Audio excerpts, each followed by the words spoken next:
মধ্যরাতে সমন্বয়কদের মধ্যে আবারও সংঘর্ষ, গুরুতরভাবে আহত হয়ে আইসিইউতে আছেন প্রধান সমন্বয়করা। কঠিন অ্যাকশনে গিয়েছিলেন সেনাবাহিনী। বিস্তারিত রয়েছে ভিডিওতে, আপনারা দেখতে থাকুন। অবরুদ্ধ থাকা প্রশাসনিক কর্মকর্তাদের সঙ্গে সন্ধ্যায় বাকবিতণ্ডায় জড়ান শিক্ষার্থীরা। বৈষম্য বিরোধী ছাত্র আন্দোলনের নেতৃবৃন্দের উপর অতর্কিত একটা হামলা চালিয়েছে দুর্বৃত্তরা।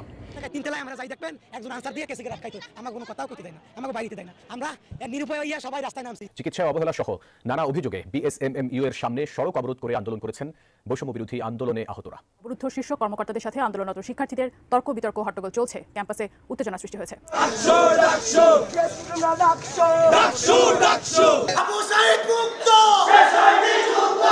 আজকে আমাদের এই আহত ভাইরা এই পরিচালকের আসসালামু আলাইকুম সম্মানিত দর্শক, ভিডিওটি অত্যন্ত গুরুত্বপূর্ণ, আপনারা ভিডিওটি সম্পূর্ণ দেখবেন। দর্শকতা, সমন্বয়কদের উপর কঠিনভাবে হামলা চালিয়েছেন সেনাবাহিনী। গুরুতরভাবে আহত হয়েছেন সার্জিস এবং হাসনাত আবদুল্লাহ। কঠিনভাবে ক্ষিপ্ত হয়েছেন সমন্বয়ক টিম। সম্মানিত দর্শক মণ্ডলী, আজকের এই ভিডিওটি দেখলে আপনারা বিস্তারিত বুঝতে পারবেন। তো বেশি কথা না বাড়িয়ে আমরা মূল ভিডিওতে চলে যাই। আপনারা মনোযোগ সহকারে ভিডিওটি সম্পূর্ণ দেখতে থাকুন। আসসালামু আলাইকুম, আমি নাইম, দক্ষিণ কোরিয়া থেকে। একদম ব্রেকিং তরতাজা নিউজ, তবে নিউজটা খুবই প্যাথেটিক টাইপের একটা নিউজ। এখানে দুইটা প্রশ্ন উঠেছে। আমি যখন এই নিউজটি করছি, দুইজন ছাত্রী তারা এই মুহূর্তে আইসিইউতে ভর্তি আছে। তাদের অবস্থা খুবই আশঙ্কাজনক। আরও তাদের সাথে বেশ কয়েকজন ছাত্রছাত্রী হাসপাতালের বিছানায় কাতরাচ্ছে। আর এরা প্রত্যেকেই বৈষম্য বিরোধী ছাত্র আন্দোলনের সমন্বয়ক এবং নেতৃবৃন্দ। ঘটনাটির প্রেক্ষাপট হচ্ছে খুলনায়। কিন্তু টুইস্টের জায়গাটা হচ্ছে, এই এত বড় ঘটনা ঘটার পরে ঘটনাটা আদৌ কারা ঘটিয়েছে সেটা সম্পর্কে কিন্তু এখনও স্পষ্ট কোনো ধারণা পাওয়া যায়নি। কারণ বৈষম্য বিরোধী ছাত্র আন্দোলনের এই মুহূর্তে আভ্যন্তরীণ মনে মনে একটা জ্বালা পড়ার মধ্যে আছে অবশ্যই বিএনপি, এর পাশাপাশি আওয়ামী লীগ তো আছেই। তো হয়তো আমরা আগামীকালকে এটার আপডেট পাবো। দর্শক, বৈষম্য বিরোধী ছাত্র আন্দোলনের নেতৃবৃন্দের উপর অতর্কিত একটা হামলা চালিয়েছে দুর্বৃত্তরা। আমরা যখন নিউজটা করছি, ঠিক কয়েক ঘন্টা আগে খুলনা নগরীর শিববাড়ির মোড়ে জিয়া হলের সামনে এই ঘটনাটি ঘটেছে। এতে টোটাল 8 জন ছাত্র মারাত্মকভাবে আহত হয়েছেন। আর তাদের মধ্যে আশঙ্কাজনক অবস্থায় আছেন 2 জন, এবং কি দুর্ভাগ্যজনকভাবে 2 জনই আমাদের বোন। খুলনা মেডিকেল কলেজের হাসপাতালের আইসিইউতে তারা মৃত্যুর সাথে পাঞ্জা লড়ছেন। বৈষম্য বিরোধী ছাত্র আন্দোলনের সমন্বয়ক সাজিদুল ইসলাম বাপ্পি তিনি বলছেন, নগরীর শিববাড়ির মোড়ের জিয়া হল এলাকার মধ্য থেকে তারা বৃহস্পতিবার বিকেলে বের হওয়ার সময় অতর্কিতভাবে একদল দুর্বৃত্ত তাদের উপর হামলা চালিয়েছে। এতে এই আন্দোলনের সাথে সম্পৃক্ত নাজমুল ইসলাম ইমরান, শাহরিয়ার ইসলাম খালিদ, মেয়েদের মধ্যে সাম্মি, সাদিয়া, পিয়া, রুমি এবং অমি সহ টোটাল 8 জন আহত হয়েছে। তার বক্তব্য হচ্ছে যে তাদের উদ্ধার করতে নারী শিক্ষার্থীরা এক পর্যায়ে সেখানে এগিয়ে আসে। আর দুর্বৃত্তরা এখানে নারী পুরুষ ভেদাভেদ করে নাই, বৈষম্য করে নাই। তারা গণহারে এখানে যাদেরকে পেয়েছে তাদের উপরে হামলা চালিয়েছে। এতে সাদিয়া, পিয়া সহ 3 জন নারী শিক্ষার্থী তারা মারাত্মক আহত হয়েছেন। আর আহতদের মধ্যে সিটি কলেজের শিক্ষার্থী সাদিয়া এবং পায়োনিয়ার মহিলা কলেজের শিক্ষার্থী পিয়াকে এই মুহূর্তে আইসিইউতে ভর্তি করা হয়েছে। তো কেন এই হামলা চললো? আজকে কি তাদের কোনো সেখানে প্রোগ্রাম ছিল, সমাবেশ ছিল? না।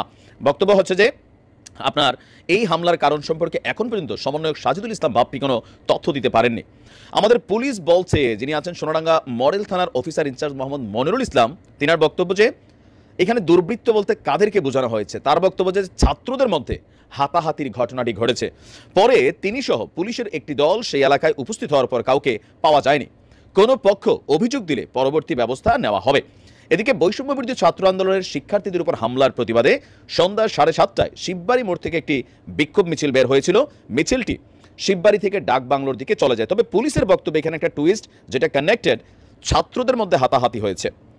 আওয়ামী লীগের সময় কিছু কিছু ঘটনা বাংলাদেশে ঘটতো, আপনাদের খেয়াল থাকার কথা যে ছাত্রলীগের 2 নেতা একে অন্যের সাথে ঝগড়া লেগা মাঝ রাস্তার মধ্যে হঠাৎ করে একজন পাঞ্জাবি পরিহিত ছিল, তার সে তার ধাক্কা দিয়ে বলতেছে এই শিবির শিবির শিবির ধর। ওই মুহূর্তে তো ছাত্র শিবির একটা কি বলে যে আতঙ্কিত নাম হিসাবে কিন্তু পাবলিকের কাছে ব্র্যান্ড করে ফেলছিল আওয়ামী লীগ সরকার। তাৎক্ষণিকভাবে সেখানে সবাই শিবির মনে করে ছাত্রলীগের সেই নেতারাই কিন্তু প্রচণ্ড মাইট দিচ্ছে। পরে দেখা গেল কি 2 জনের ঝগড়া লাগছে, একজনের বিপদে ফেলানোর জন্য চটকরা বলছে ছাত্রলীগ মানে শিবির। ওসি সাহেবের কথা এখানে এই টুইস্টে এই জায়গায় আসছে যে তারা যে দুর্বৃত্ত বলছে, এখন তাদের উপর একটা টাচ পড়লে মানুষ মনে করে নেবে আওয়ামী লীগ। আর এখন কিন্তু কিছুটা অংশ বিএনপির উপরে আসে। বাট এখানে দেখা গেল যে নিজেদের মধ্যে লড়াই টড়াই কইরা অথবা ঝগড়া কইরা কোনো বড় ধরনের মারামারি করে এখন বিভিন্ন জায়গায় সমন্বয়কদের মধ্যে কিন্তু হাতাহাতি ঘটছে।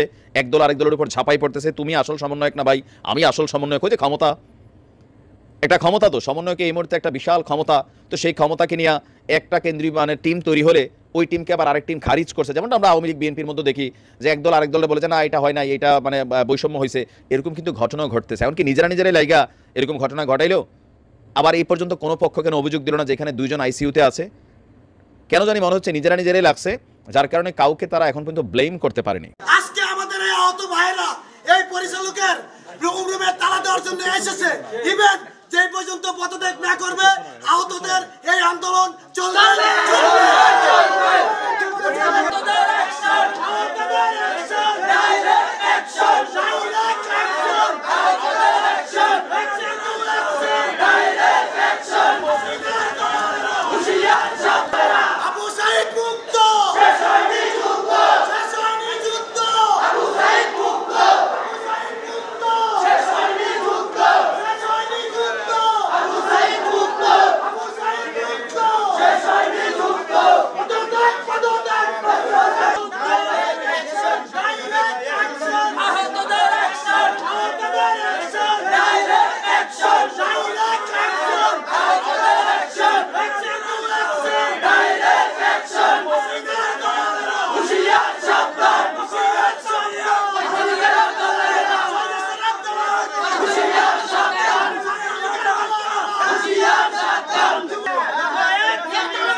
আহত ভাইদের উপরে অতর্কিত হামলা হয়েছে, সেই হামলার দায়ভার ফ্যাসিস্ট স্বৈরাচার হাসিনার দালালের। আজকে আমাদের এই আহত ভাইরা এই পরিচালকের রুমে তালা দেওয়ার জন্য এসেছে। ইভেন যে পর্যন্ত পদত্যাগ না করবে আহতদের এই আন্দোলন চলবে।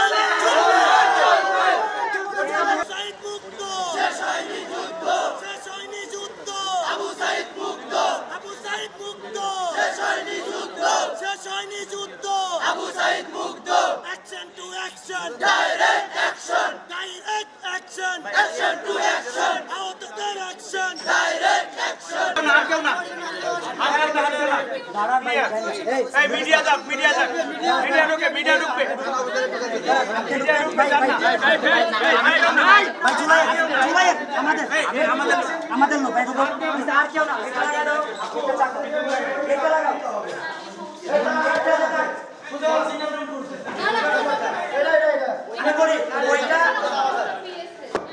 শরীফ ভাই কাছে না লাগা এটা তো লাগা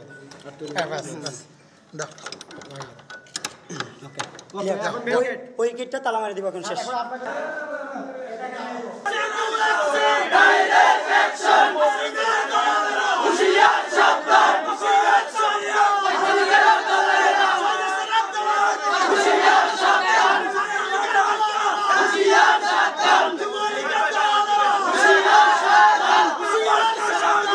তিন তলায় আমরা যাই দেখবেন একজন আনসার দিয়ে কেসিকে আটকাইতো, আমাকে কোনো কথাও কইতে দেয় না, আমাকে বাইরেতে দেয় না।